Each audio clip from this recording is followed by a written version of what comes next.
Welcome back to another episode here on the Enneagram at Work podcast. I am your host, Sarah Wallace, founder and managing director here at Enneagram MBA, a team training company. And today we are continuing on with our coworker chemistry series that will be quite a series over time, but we're going to be adding in some different topics and extra episodes along the way. But I do want to have these episodes so that people can go back, people in our workshops can come back to these and get a little bit more of a deep dive.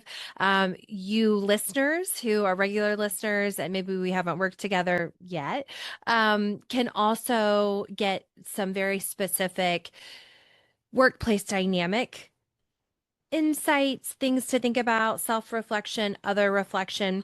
And today we're going to be looking at the matchup around Enneagram Type 8, striving to feel powerful, sometimes called the challenger, and our Enneagram Type 9, striving to feel at peace, both inner peace and the world around them to be at peace, ideally. And they're sometimes known as the peacemaker, the peacekeeper. And I think a very visible distinction between these two, and you can probably, even if you don't know someone's type, you can probably recognize the different energies here because they are quite different. They can make a wonderful team, just like any pairing can, when they're both self-aware and willing to be curious and willing to understand the other person, even if they are very different from them. But I'm thinking of specifically in the decision-making process, we have our type 8 whose leadership style is known as the commander. And they just have kind of their default setting is, I'm going to take charge. They tend to be natural leaders and they tend to be very quick, decisive, bold decision makers. They have a confidence in themselves and their decision making. They just kind of know what's right. And they don't typically spend a lot of time creating a pros and cons list.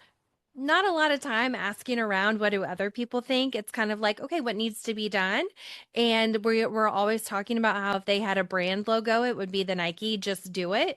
And that applies to their decision making as well. Just do it. Just make the decision, move forward. If it's not the right one, I'm confident enough as a type 8 that then we can readjust. We'll figure it out. We'll keep moving forward, but we need to keep moving forward.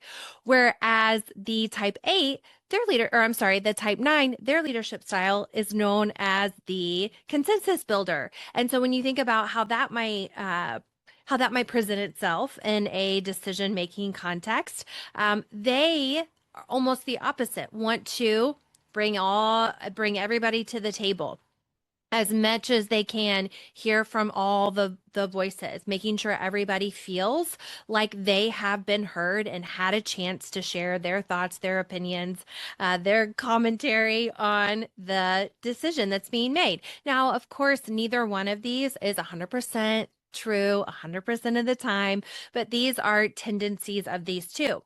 And when both are, if you happen to have these two on a team or you are one of these and working with another, this can be a really powerful pair because you have the decisiveness of the 8, and then you also have that consensus building. Let's bring everybody along so that whatever we're building here is sustainable because we have everybody working towards coming along with us. Oh, that's such a great pairing. I'm assuming you can already probably start to see, though, where the friction can happen. And so we're going to look at both today, but I just think no matter, if you're, an expert on the Enneagram yet or not, you can probably start to see, I'm not sure what that coworker is, but they're probably over here on this 9 spectrum, if I had to guess, versus me, I'm more maybe on this 8 spectrum, or vice versa. So we're going to talk about the types specifically, but even if you aren't one of these types, there are probably things, both good things and potentially, challenging things, just with the energy behind both of those, that you will hopefully recognize. So as a quick refresher, we're gonna look at our type 8 striving to feel powerful and control. Self-sufficiency is really important to them. They have that line to a 5, which is also autonomy. Self-sufficiency is also really important for that type. A little bit different presenting, but very important. They will. We talked about their directness, their decisiveness. They will be very uncomfortable and probably a little contrarian when they feel like they're being controlled or manipulated to do something or seen as weak or vulnerable in any way. That is the kind of the one thing, one of the, I guess, probably thing that makes an 8 an 8 is striving to feel powerful and also avoiding vulnerability.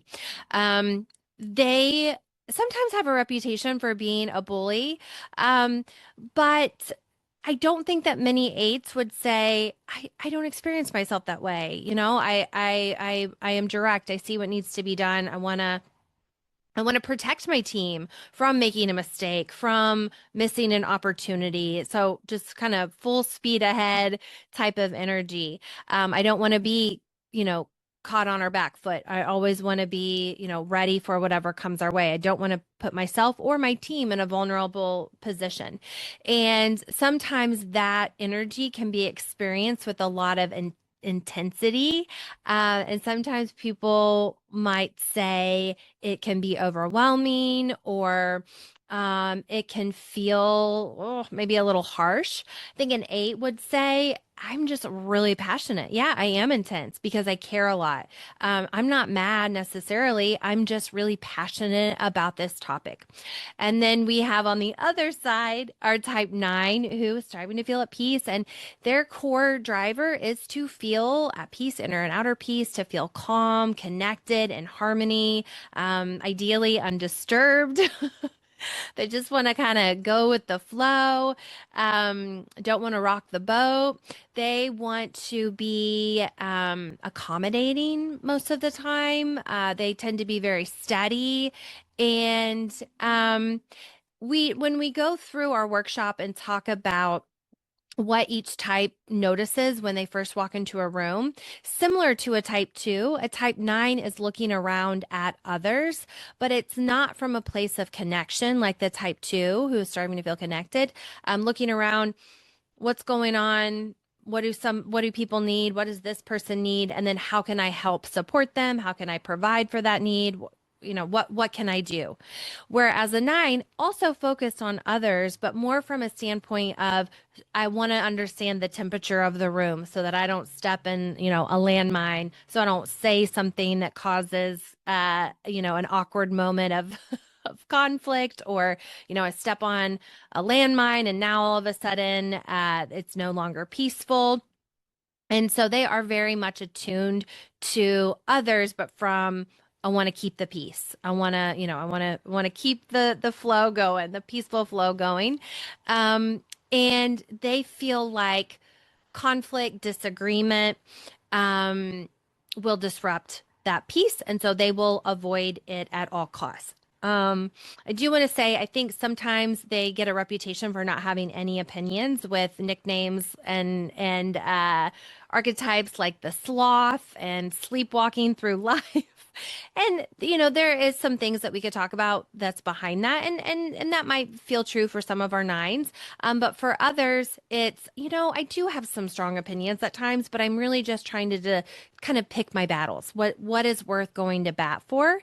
And if something is, I will most certainly do it. But if it's not, I'm okay to just kind of smile and nod and move along through the meeting. So that's the foundation that we are working with today. And this can be such a strong coworker dynamic, such a collaborative, such a successful workplace relationship, when both people are dialed in and have an understanding of themselves and the other person. So we have one strength is you're pairing that big, bold vision. Just do it. We can do big things. They say nines have the greatest energy of all the types on the Enneagram. So you have that. That eight energy is going to generate momentum. They're going to make the calls that need to be made. And then the nine next to the eight is going to be able to do that consensus building, build that coalition, bring people along on this journey so that everyone is feeling a part of the process rather than steamrolled and actually wants to work on this project or in this direction that the eight has decided we're all going to go. So together, you can work both quickly and with sustainability that's going to last because you're bringing people along. The eight, another strength of this is that the eight can rub off on the nine and make the nine bolder. So nines, one of their workplace struggles, especially as an individual contributor, maybe looking to move up into a leadership role, they will struggle to take up space sometimes, to assert themselves, to assert their opinions, to make hard decisions, strong decisions. On their behalf, on their own behalf. This is what I think we should do. So hanging around their healthy eight coworker can give them that permission and that confidence and maybe even a little bit of pressure, feeling a little bit of pressure from the eight to show up with a real point of view and to share genuinely and freely what they think and their own insights and opinions. And that can be such a career booster, a, professional development booster, just having that person with that type A energy next to you. And then, of course, the same is true when we look at it kind of from a vice versa angle. So the nine can help the eight to maybe soften those edges a little bit. Nines, Nines just have this anxiety reducing effect just in their aura.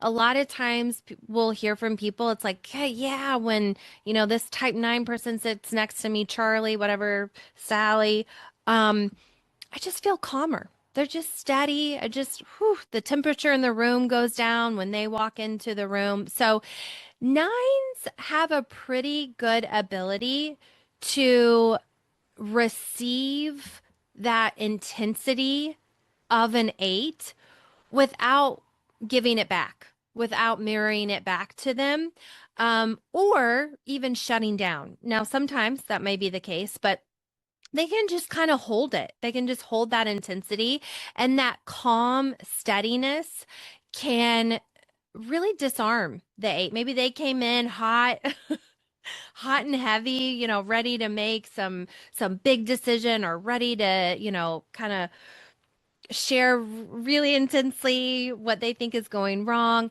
And being around that nine it just kind of lowers the temperature a little bit. The eight's still going to say what they need to that needs to be said probably, but just in maybe a more effective way so that the room is willing to listen and receive whatever it is that the eight is going to share with that kind of softened approach like the nine can do so well.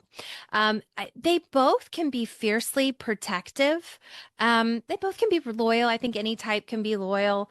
Sometimes sixes, because one of their nicknames in a lot of the Enneagram literature is called the loyalists. I think sometimes they have dibs on being loyal, but eights are incredibly loyal. It's kind of like mafia boss style, like takes a really long time to get in the inner circle. But once you're in, they're going to protect those people, even if they disagree behind closed doors, out in the open, that these are my people. If you're watching this on the video, I just am noticing that I have all this hair on my my microphone from my cat, and it's just like blowing in my face, and I'm just keep having to itch my nose. So I'm gonna do my best to get through this. And if you're listening, you didn't notice, and you probably didn't need to hear that, but um, it is a lot of hair. I didn't realize.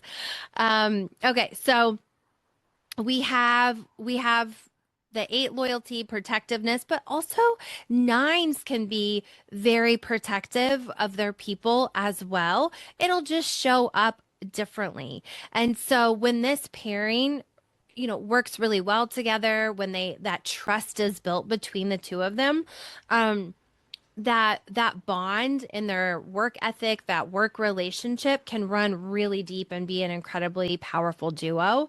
And then they both can handle conflict really well. It's just going to look very different. So, eight is going to have a tendency to move towards it. They're not necessarily looking for it, but they are absolutely not going to back down from it. And I mean, that's the kind of person that you want on your team when there is a challenge that that requires that type of energy. And on the flip side, nines have a very strong, it's just a quiet strength, um, a capacity to be able to hold that conflict, that challenge, whatever might be going off the rails without falling apart. That's that strong, quiet steadiness. And that can feel really good and safe to be around as well. So between these two, it's a really valuable, useful combination in those kind of high stake, high stress situations. They're both bringing that to the table. Now, of course, there's going to be some friction points here with all the matchups, but with these two specifically, we have one potential friction point is going to be this directness versus withdrawing or disappearing. Um, the eight's communication style just kind of naturally tends to be very blunt, pretty fast talking, like, bada bing, bada boom, we're not doing the group survey. It's like, this is what needs to happen. So I'm going to make the call. So they're going to be more direct in that communication, where because a nine is striving for peace, that communication style can be experienced as aggressive, potentially as dismissive. Nope, we don't have time to do that. Nope, we don't have time for questions. We don't have time to listen to other viewpoints. We don't have time to ask around. We don't have time to do the survey. So it can feel dismissive to the type nine. Or it can kind of feel like, oh my gosh, like things aren't okay. We have all this like intense immediate need to make a decision, like, are we okay, is everything okay? So that can kind of feel really disruptive to a type nine. And an eight just might be talking and it's like, actually nothing's wrong at all, I'm just passionately and intensely talking about this topic.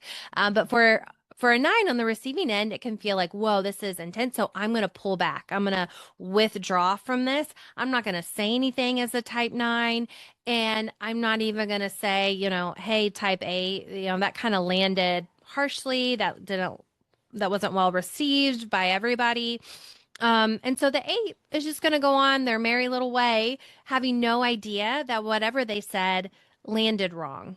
And so they're probably going to do it again and again and again. Meanwhile, the nine is going to continue to get frustrated, and that resentment then starts to build quietly. And we call here at Enneagram MBA, when we'll do like Marvel character matchups, we say, uh, sometimes the nine can be the Hulk, because you're calm, cool, collect, you're steady until you're not, until you've reached your boiling point. And sometimes it's months, it's years, it's decades before that happens, but there may be a moment where that resentment just can no longer be held. So that's one, that directness versus withdrawing communication style. Another point of friction is eights really do value brutal honesty. They want it. They want to be challenged. Now, they may not love it in the moment, but they do appreciate when they get genuine pushback rather than somebody smiling and nodding, and then they hear about that person talking about their idea or whatever behind their back. When they already said it was okay, or when they already said it was a great idea, whatever that might be. So eights kind of want to be challenged. They respect people who speak honestly, who will hold their ground.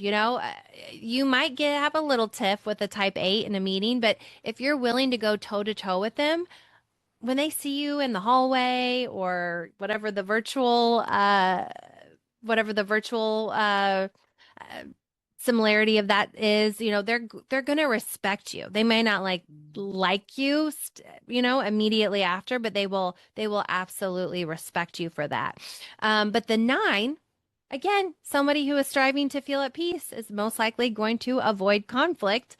And so because of that, your natural tendency is not to think, okay, I'm going to go toe to toe with this person. I'm going to speak up. I'm going to tell them what I really think. I'm going to give them I'm going to disagree with them. No, no, but that's probably not your first most comfortable, most natural reaction as a type 9. You're probably going to tend to go along, smile and nod. Um, and then, because of that, the 9 is probably, or the 8's probably thinking, you can't possibly agree with me on every single thing. And so now I'm starting to not trust your opinion because I'm not sure you can't possibly want to do everything. You can't possibly think everything is a great idea. So now as an 8, my trust meter is kind of going off here. Like, can this person actually be trusted? Even if the next time you say this is a great idea, is it really a great idea, or is it just because you don't want to, tell me that you don't like it? And so there can get, some trust issues, some frustration can start to build up in this. So the 9's thinking, oh, I'm keeping the peace, everybody's getting along, whereas the 8 feels like, I'm just working with a yes man or a yes person. And they can't be trusted. I can't trust whatever they say because they're just going to agree. So that's the second potential friction point. The third potential friction point is around their level of energy. Okay. So this makes sense. We have what the Enneagram literature says is the type 8 having the greatest energy of all types, probably followed closely by a 7, maybe a 3 after that. Um, Next to what some might say has the least amount of energy. And that can feel overwhelming to a type 9 experience that, and it can feel frustrating to a type 8 thinking, oh, they're going so slow, or they are thinking too much.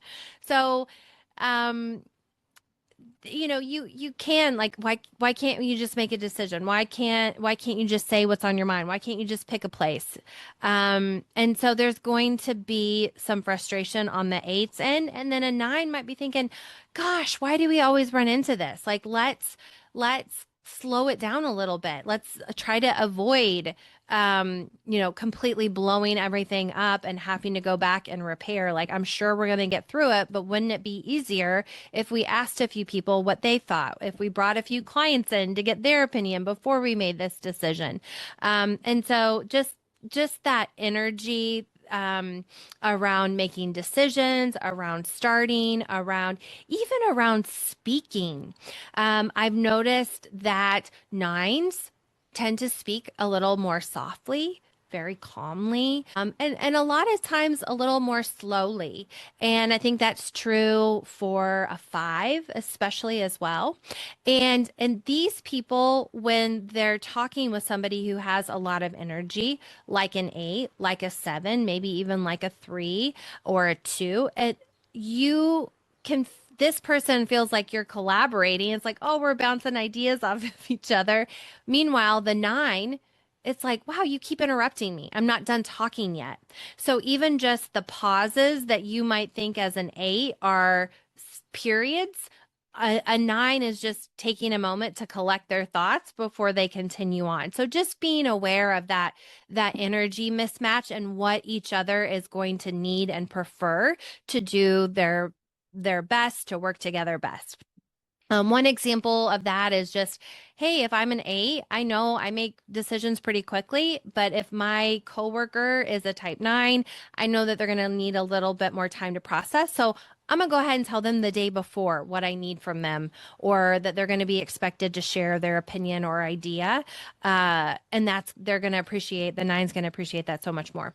Another one is just around the idea of conflict. I think a lot of these are around, challenging situations, which is when all these friction points come up, right? When everything's great, well, it's like, well, yeah, of course, there's not a lot of friction happening.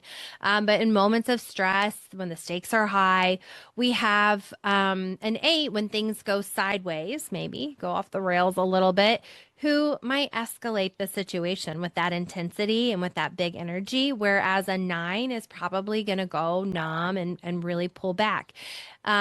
Neither one of those, though, is really addressing the issue. Um, the eight just kind of got louder. People are maybe listening because of that, but it doesn't mean that there are solutions that work for everybody, while the nine has gotten quieter.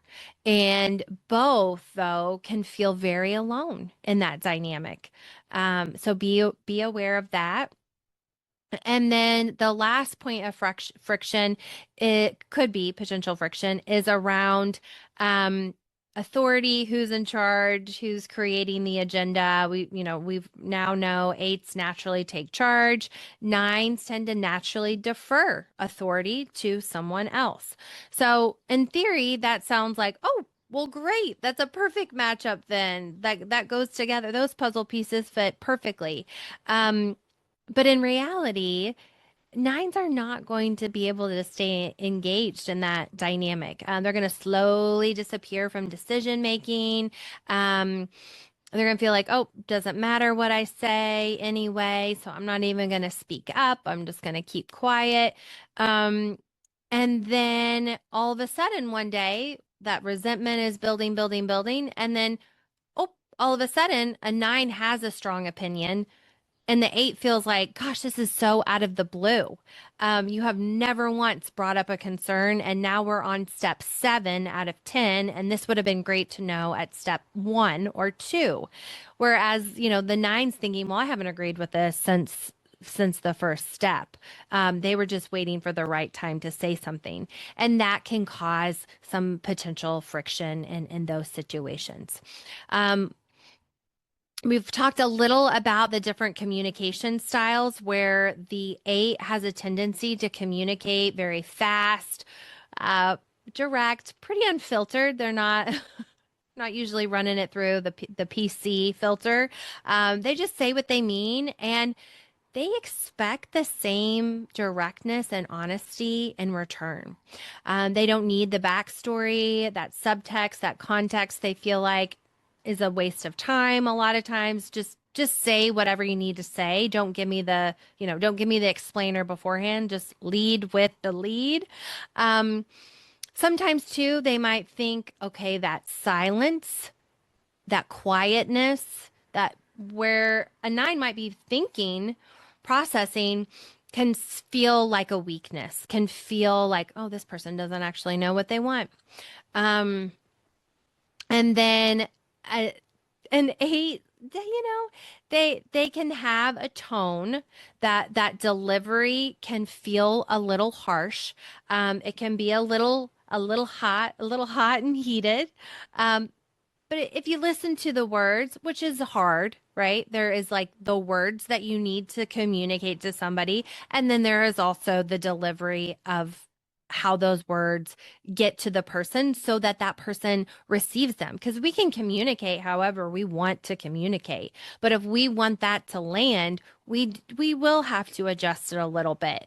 And so that'll be something that the eight just needs to be aware of, that heat, even when maybe there's actually no heat behind it, can be interpreted as hot and hostile. So just kind of being aware of that, checking in potentially. And then on the other side here, we have the communication style of our nine, which tends to be much less direct. I would even say indirect. A good sandwich method when it goes to feedback or delivering hard news is probably going to be a default to a lot of nines.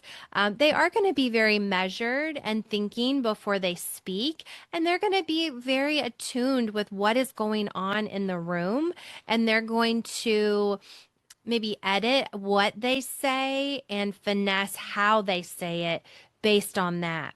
And so that's a real strength. That could be a real strength when you're pairing these communication styles, but it could also, there's going to be some friction with these two communication styles. Also, in the communication for style for a type 9, they tend to minimize their own perspective, or they do bury the lead to avoid disrupting the flow of the room, the vibe that's going. It's like, oh, everybody's driving. I hate to disrupt this here, so I'm not gonna interject my opinion. And so that could cause some problems, obviously, later on.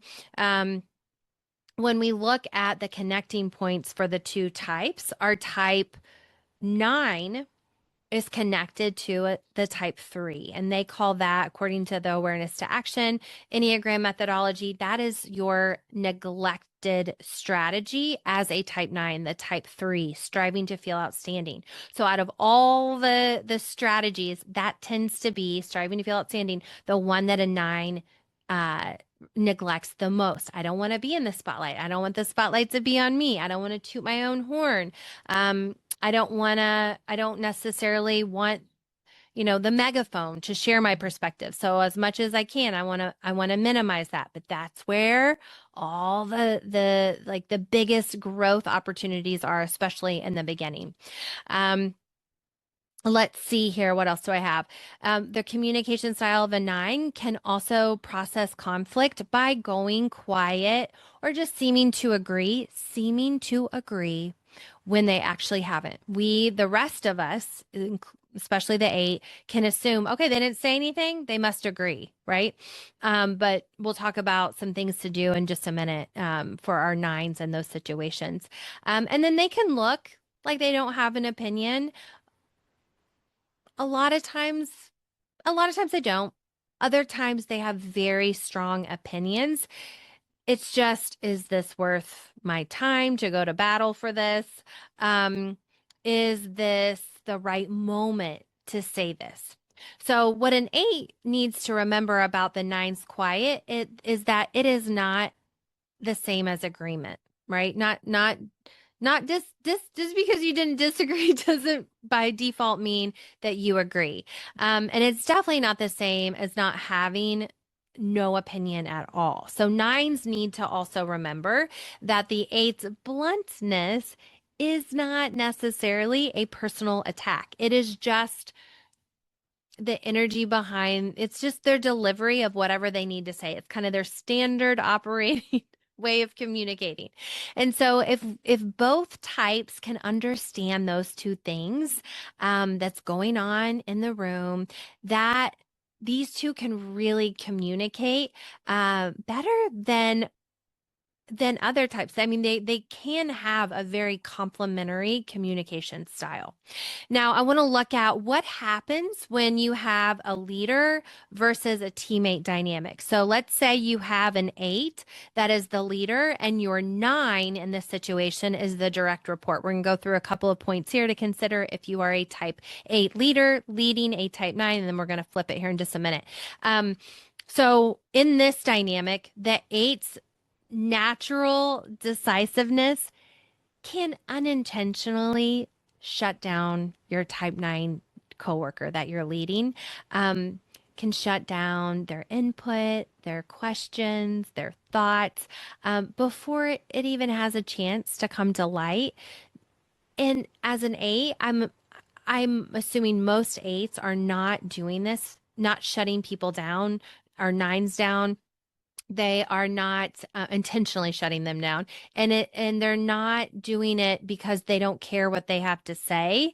It's just an 8 genuinely moves so fast that it is hard for a nine to find that right time to interject with whatever they want to interject with. Um, the nine most likely will not just volunteer, hey, I don't agree with this. Just, hey, out of the blue, don't agree with this, especially in those very high stake, pressured situations. Um, in order to extrapolate that disagreement or that insight from your type 9 team member, you're going to have to create kind of that a slower pace, a lower stake pace. You're going to have an opening, an intentional opening, intentional space for that nine to be able to speak up and to be honest. And then this is so important as a type 8. And then when they share their honest opinion, that is not at all easy to do, especially if it is in conflict with yours as the leader. Um, you cannot react. you, you can, or at least not have a big reaction. You want to make sure that, I don't agree with that, but I want to encourage this type of speaking up. I want to encourage this um, collaborative, this efficient or effective, I guess, disagreement in the future. And so if they say something you don't disagree with as a type 8 leader and then you shut them down, you kind of put them on trial, make them present a case in the future, they're going to think this isn't worth it, like never mind. And so you do want to you want their genuine raw opinion. You want them to disagree with you. You want them to challenge you if that in fact, is where they stand. And so you have to make sure that you're creating the space for them to do that so that next time they also feel like it's safe and okay to do that. And then let's see here. The other one I have here is that sometimes nines, and I think all types can maybe misread this, is that calmness and that steadiness, that they're very consistent, sometimes can be seen as low ambition or low involvement, low engagement, low investment in the team, in the company, in their own career path, when actually it's just that quiet strength. They're bringing that quiet competence to the table, and they're actually deeply invested. They care deeply for the team. So just be aware of some of the stories you might be telling yourself about what their very different energy than yours means, and check in and ask and communicate, and just be very, very cautious of what you think some of their behavior means. And so, as a type 8 leader, specifically leading a type 9, one of the biggest growth opportunities that you'll have is to slow down long enough to ask the nine, to check in with the nine and really slow down the pace and make it a safe place to bring concerns, to be able to answer your questions. Make it safe. Make sure your responses are that they will want to respond and feel good and safe about responding in the future.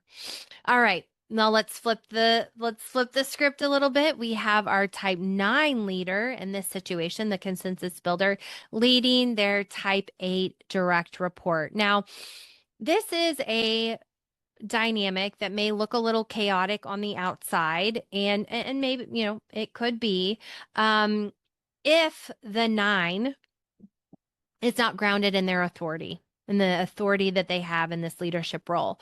The 8 is going to test. They are the challenger. They are nicknamed the challenger for a reason. They're going to test and challenge and push, and not always in a mean way, not always maliciously. But that's because that's kind of how they kind of how they test the leader. And can this person be trusted? Am I safe? Am I vulnerable? Or am I vulnerable with this leader? Are they putting us in a position to be taken advantage of, to be steamrolled over, for something to happen? So that's why the eight will do some of that. It's not because they're a bully or they want to be mean. And so a nine who is conflict avoidant, and maybe not yet in touch with their own strength and capabilities, that they and their power and their influence. Nines can be so incredibly influential and powerful because of that ability to consensus build and bring others along with them. um they can get they need to watch out for getting steamrolled by their type 8 direct report. Now, a nine who has done a lot of professional development, who has done self growth, who has done the work, whatever the work is for the nine, is going to be able to hold their ground in a way, still not acting like an eight by any means, but they're going to have that steady groundedness, and they're going to be able to hold their own in a way that a type eight does, in fact, respect. So the eight, though, will need clear expectations from their type 9 leader. They're going to need real accountability. And the that nine leader will need to be able to have hard conversations when those expectations aren't being met, both with their type 8 direct report, but also others on the team.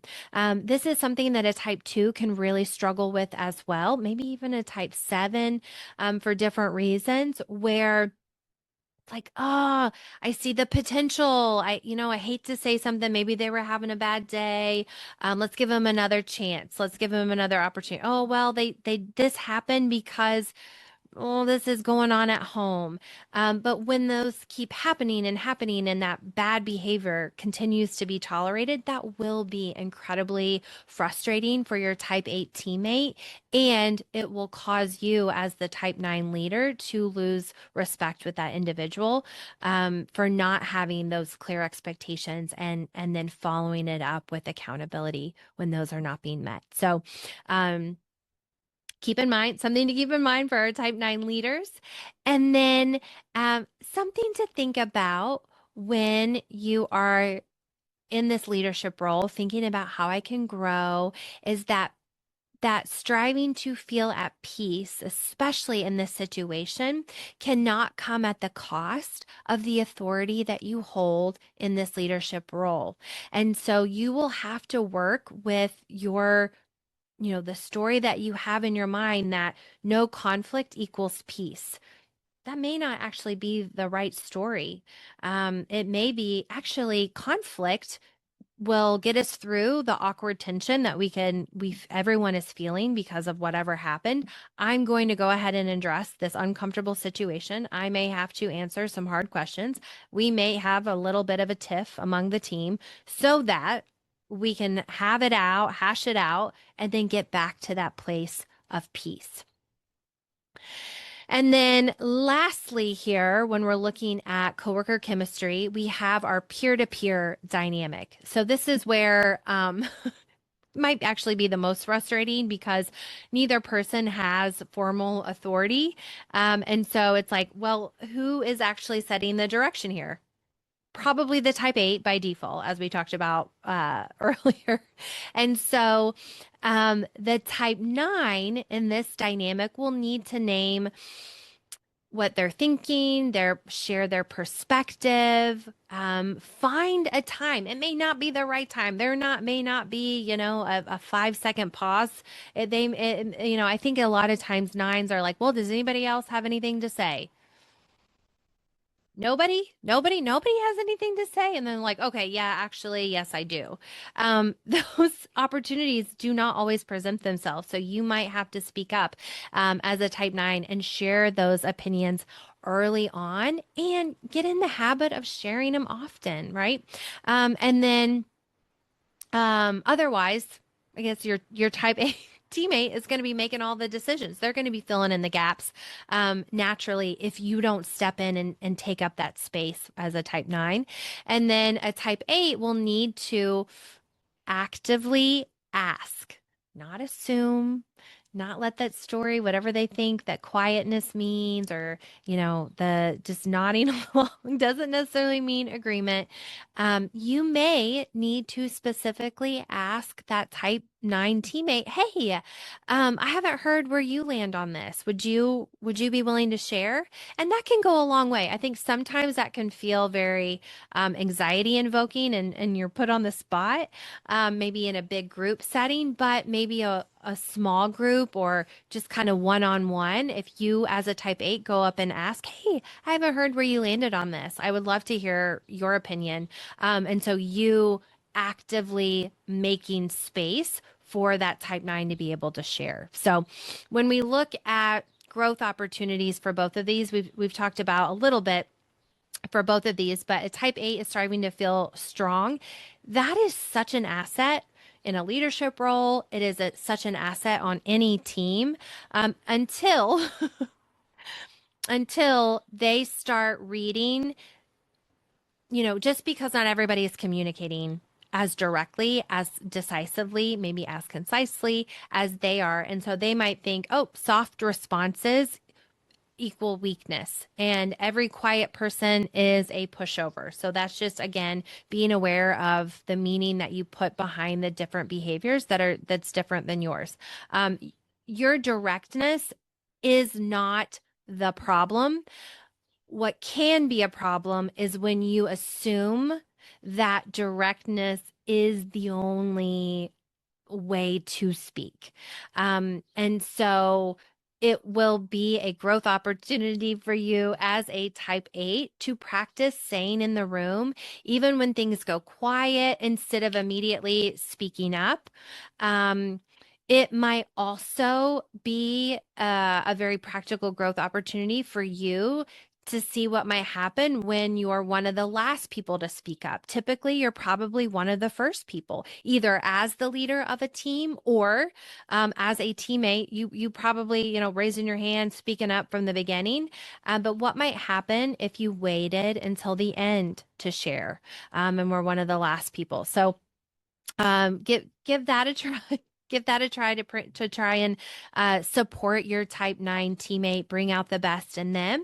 And then our type 9's growth opportunity is that also striving to feel at peace, creating harmony and buy-in and consensus building is also such an incredible strength on a team, until we overuse it. In our workshops, we talk about when your strengths are dialed in, you're using it for good, you're making things happen for yourself, for your team, for the organization. But sometimes that same energy, we can dial it up a little too high in the wrong situation with the wrong person, and then it becomes an overused strength. And so for the type 9, when they might overuse the gift of striving to feel at peace, it can turn into avoidance. It can, and that can be incredibly frustrating. That tension can actually disrupt the team dynamic and not create a calm environment. And so be aware of the stories that you're telling yourself about what disagreement means, what conflict is. Your steadiness, remember, remind yourself that steadiness isn't, you're not being passive, you're not being weak. That steadiness can actually be a lot of strength. You just need to make sure that you are using that steadiness and sharing your voice and sharing your opinions, because it is so valuable. The people need to hear. Your perspective is not optional. People want to know it, and they probably need to know it. So practice for you, it's going to be to practice saying the thing that you want to say before everybody moves on, even if there's not a wide open quiet spot. So your growth opportunity, your practical growth opportunity might be being the first one to speak in a meeting. Okay, I got a meeting going in on Friday, I'm going to make sure that I'm one of the first people to talk. That's going to feel really uncomfortable. I'm not going to love that. Probably not going to look forward to it. But that could be a huge benefit for you to get into the habit of that. Let's see. Do I have anything else for growth? Um,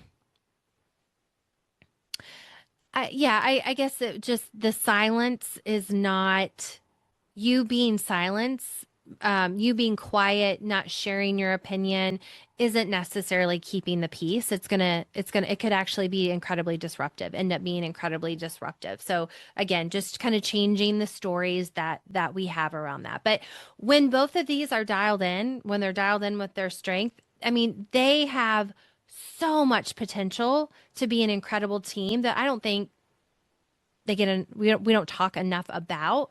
Um, because I think the differences can be so glaring and the frustration between the two can be so common, but it can actually be such an incredible collaborative pairing. It's just, you know, again, the eights might need to stop assuming that the nine's calmness and quietness means they're in agreement, and the nine needs to maybe stop assuming that keeping the peace is that means I'm doing my job if I'm keeping the peace. No, you may not be doing your job by not speaking up. So, be aware of that. Um, I would be curious. I would be curious if you happen to be an eight or a nine listening to this, what else you would add if there's a specific example that comes to mind where this has some version of this dynamic has played out. If there's something you would add that I didn't cover, if you feel like, oh, actually, I think you got that wrong. And in real life, this is how I've experienced that. I always love to hear from you guys. What I'm able to talk about is Enneagram theory and my personal experience seeing other teams and professionals use that Enneagram theory in real life. So I'm kind of second-handedly taking their experience and sharing that with you here. But you have your own stories and examples, and I would genuinely love to hear them. I think it would add value to all of these conversations. So please do not be shy. Please share any additional comments or questions or ideas for future matchups. Over at enneagramMBA.com/contact. With that, I'm going to ask that you share this with a coworker if you think that it would be relevant or helpful.